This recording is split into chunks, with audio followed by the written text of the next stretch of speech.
Аксакалдарыбыз акылман болсун, байбичелерибиз мейирман. Ошентип дагы бир жылды артка таштап, мусулман элинин жаңы жылына, жаңы күнгө багыт алуу алдында турабыз.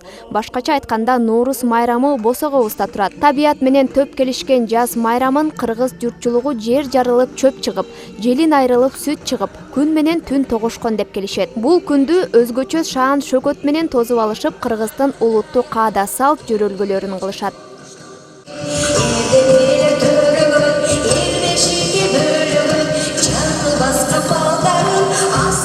Кыргыздын келечеги бул биздин балдарыбызда.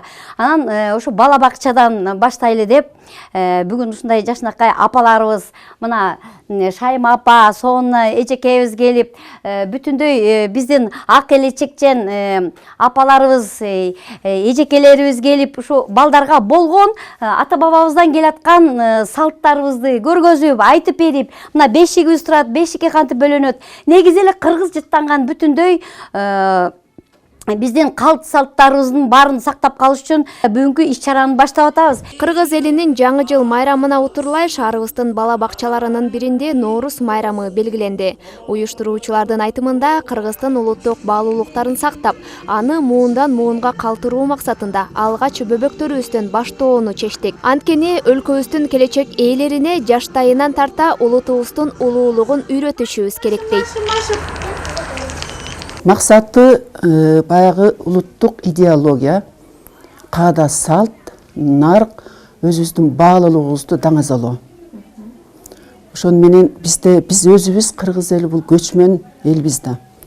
Биз кылым карыткан элбиз. Ошон үчүн кылым карыткан эл ошол жаралгандан баштап биз жаратылыш менен жуурулушуп, аялам менен байланышып жашап келген калкпыз, улутпуз, ошону кайра жандандыруу. Миңдеген жылдар өтсө да, бул майрамдын формасы менен маңызы болгондой сакталып, чыныгы элдик майрам болуп калууда.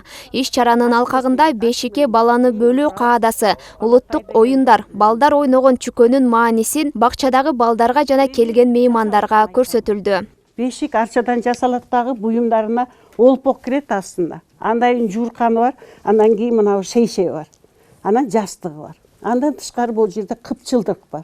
Кыпчылдык ушу олпокту, жуурканды, шейшепти кыпчып турат. Кыпчылдык деген сөз кыпчыйт, бекитет деген сөздөн келип чыккан.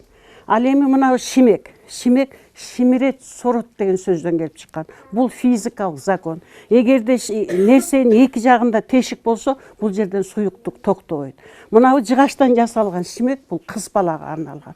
Мынабы койдун жото жилигинен жасалган шимек эркек балага арналган. Көрсө, шимекти жыгачтан да оюп жасаш экен, түштүк жактагылар, түндүк жактагылар койдун жото жилигинен жасаш. Гүлтүк деген сөз кайдан келип чыккан? Гүлдү тök деген сөздөн келип чыккан. Анткени бул гүлтүккө дайыма гүл салып коюшкан. Гүлдүн химиялык касиети бар.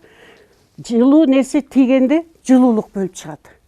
Сасык нерсе тийсе, сасыгын жутуп алат өзүнө. Ошондуктан гүлтүктү түбүнө гүл салышкан.